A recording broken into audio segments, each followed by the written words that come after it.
Hello ළමයි, welcome to my YouTube channel.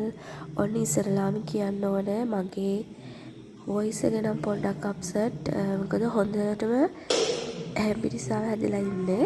ඒක නිසා පොඩ්ඩක් කටහඬ පොඩ්ඩක් වෙනස් වෙලා තියෙන්නේ. අපේ චූටි බබාගේ අවුරුදු 2 බර්ත්ඩේ එක තිබ්බා. ඉතින් ඒ වෙනුවෙන් අපි අපේ ගෙදර පුංචි දානයක් දෙන්න ඕනි කියලා හිතුවා. ඒ කියන්නේ අපේ මෙහේ ළඟ ආරණ්‍යයක ඉන්නවා ජපන් ජාතික ස්වාමීන් වහන්සේලා වගේක්. ඒගොල්ලෝ මෙහි තමයි භාවනා එහෙම කරන්නේ. ඉතින් ඒගොල්ලෝ සාමාන්‍යයෙන් සතියට එක පාරක් වගේ පිටපාත එහෙම අපේ ගෙවල් වල වඩිනවා.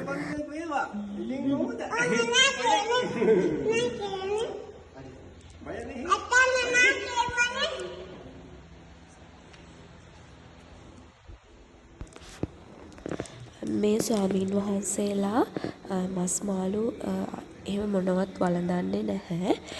මේ ස්වාමීන් වහන්සේලාට සිංහල කතා කරන්නත් පොඩක් අමාරුයි. හැබැයි දැන් ටිකක් කාලයක් මෙහි ඉන්න නිසා චුට්ට අපි කියන දේවල් ඒගොල්ලන්ට තේරෙනවා. ඉතින් අපේ යාළගේ කැමති දේවල් අහලා එහෙම දේවල් තමයි අපි දානෙට ලෑස්ති කරගත්තේ.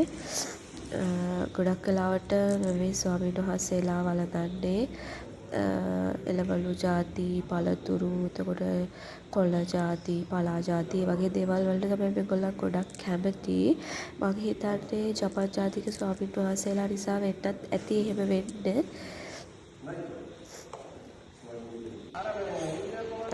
ඊට පස්සේ අපි ස්වාමීන් වහන්සේලාට දානේ අපි සකස් කරගත්ත දානේ මෙහෙම පිළිගැන්නුවා. මේක පුංචි දානයක් නිසා අපේ ගෙදර එදා එහෙම ලොකු කට්ටියක් හිටියේ නැහැ. අපේ ගෙදර මමයි, මගේ හස්බන්ඩ්ගේ අම්මයි, මගේ බබයි, තව ළඟ ගෙදරක අක්කා කෙනෙකුයි විතරයි මේකට අපි සම්බන්ධ කරගත්තේ. මොකද මේක පුංචි දානයක් නිසා ස්වාමීන් වහන්සේලා දෙනමයිනේ. ඉතින් අපිට මේකට ලොකු පිරිසක් අවශ්‍ය වුණේ නැති නිසා අපි කට්ටිය ගෙදරයි එකතු වෙලා තමයි මේක සංවිධානය කරේ.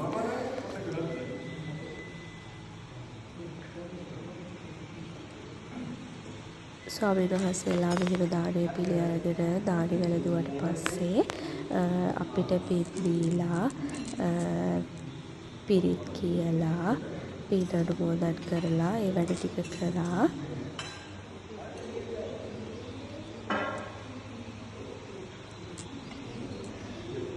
ඉතින් ඇත්තටම සතුටුයි මේ වගේ දානයක් දෙන්න හම්බ වෙච්ච එක ගැන. අනිත් එක තමයි බබාගේ බර්ත්ඩේ එක වෙනුවෙන් මේ වගේ පුංචි හරි දානයක් කටයුත්තක් කරන්න පුළුවන් වෙන එක ගැන ඇත්තටම මාර සතුටක් තියෙන හිතේ. මේ ස්වාමීන් වහන්සේලා සාමාන්‍යයෙන් දානේ ගන්න ප්‍රමාණය ඒ ටික සම්පූර්ණයෙන්ම ඉවර කරනවා. මොකද ඒගොල්ලන් ඒ දේවල් අහක දාන්නේ නැහැ. කියන්නේ වීසි කරන්නේ නැහැ. මේ දේවි ස්වාමීන් වහන්සේලා අවසානයේට පිළිත් කියන එක අපි නම් වීඩියෝ එක එඩ් කරනවා. බයි බයි.